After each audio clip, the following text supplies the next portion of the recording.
Hello mga kaibigan! Ating balikan ang Christ Heaven Happy Child. Ipakita po namin sa inyo kung saan nakatira ang mga batang babae. Pagmasdan niyo po ang kanilang kapaligiran, napakaluwag. Magtataka kayo bakit walang puno, mukhang palayan. Tama po kayo mga kaibigan. Ito po ay isang palayan. Actually, sabi po ng mga staff ng organization, kakatapos lang mag-harvest ng mga palay. Napakalaki ng kanilang area.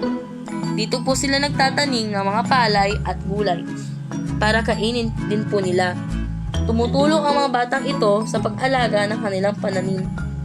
Napakasipag ng mga bata at nakakatuwa dahil talagang tinuruan sila kung paano mamuhay ng simple.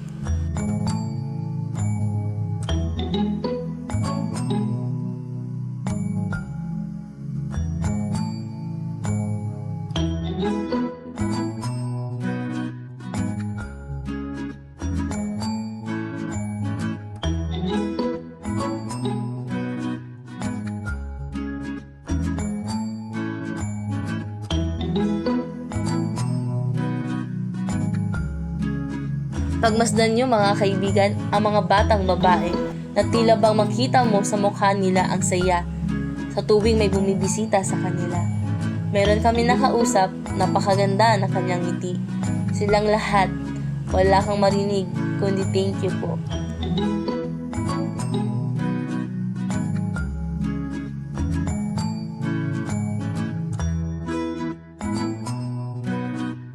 Mga kaibigan, kung willing po kayong tumulong sa mga batang ito at magbigay ng kasiyahan, makipag-ugnayan lang po sa director ng Christ Heaven na si Attorney Jonas o di kaya bumisita sa kanilang FB page na Christ Heaven Happy Child Bugalyon. Sa muli, maraming salamat po sa organization ng Christ Happy Child Heaven Incorporation na pinayagan ninyo kami na handugan ang mga anghel ng munting kasiyahan. Thank you Christ Heaven Team, naway marami pang ma-inspire ng mga kabataan sa episode na ito. Sa lahat ng mga kabataan na may magulang pang kasama, mahalin ninyo at respetuhin ninyo ang iyong mga magulang. Dahil pag sila ay nawala, di nyo na mababalik ang panahon. At para sa mga magulang, maging responsable po tayo sa pagbuo ng pamilya at mahalin po natin ang mga anak po natin. Ngayon mga kaibigan, tapos na po kami sa Christ Happy Child Heaven. Meron kaming sorpresa sa inyo. Malapit na po ang Holy Week, di ba? Tara, samahan nyo kami. Dadalhin namin kayo kung saan pwede kayong mag-meditate at mangilay-ngilay ngayong Holy Week. At higit sa lahat, mag-Station of the Cross. Ang lugar na ating pupuntahan ay Mount Zion, Pilgrim Mountain sa Bugalyon. Tara let's mga kaibigan, sabayan nyo kami. Tingnan nyo ang lugar na ito. Napaka-solemn. At kung ikaw ay may problema kaibigan, akyat ka lang dito. Meron din silang simbahan dito na punong-puno ng mga halaman. Napakasarap ng hangin dito mga kaibigan. Tara na. Ang aming team ay inakyat ang bundok kasi merong sorpresa ang nag-aantay sa itaas.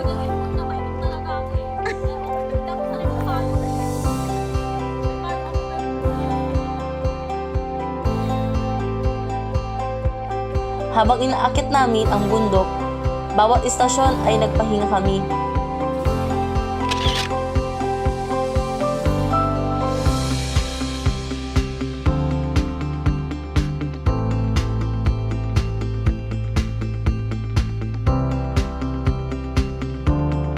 Pwede kayong magdasal mga kaibigan sa bawat istasyon kung saan nailarawan ang pagkamatay ng Panginoon.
Ito po ang sinasabi naming sorpresa. Sa tuktok ng bundok, masisilayan ninyo ang napakagandang estatwa ni Jesus.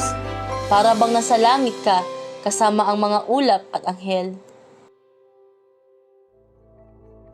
Ang sarap ng simoy ng hangin, di namin ramdam ang pagod sa pag-akyat sa bundok. Napakasarap sa itaas, ang daming mga puno. Napakasolemn sa itaas.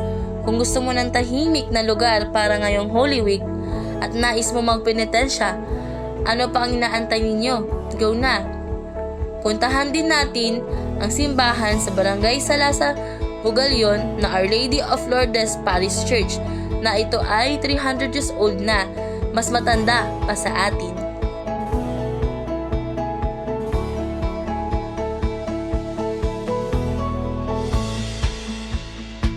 Maraming salamat po sa inyong lahat.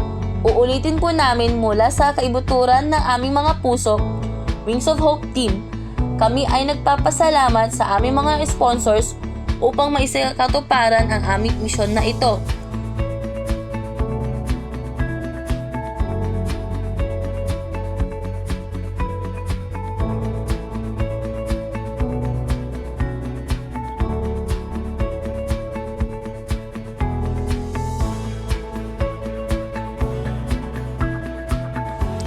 Thank you po sa inyong lahat. Judge Philip Cruz of Bataan, Ate Jerlyn, Ate Reyes, and Ate Shane of Manila North Eagles Club, Kuya Henry Lato of Kadiwa Eagles Club, Ma'am Grisha of Powerpuff Girls Muntinlupa, at Saljay Pharma.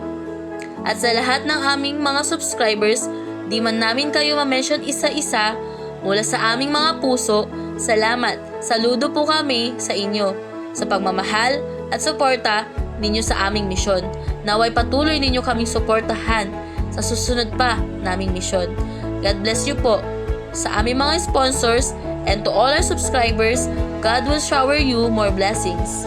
Sa mga hindi pa po nag-subscribe, click na like and share upang magkasama na namin kayo sa susunod pa naming mga misyon. Lagi natin isa puso ang homily ni Father Raura na tagos sa puso. Huwag na huwag mong dadmahin ang pagnanais mong tumulong dahil ang Panginoong yun na bumubulong. Kaya mga kaibigan, huwag mo nang tagalan, subscribe na sapagkat ikaw ay binubulungan ng Diyos. Sa pamamagitan ng isang subscribe mo, malaya nang mararating ng misyon na ito at kasama namin kayo. Bye! See you on our next mission mga kaibigan. Thank you!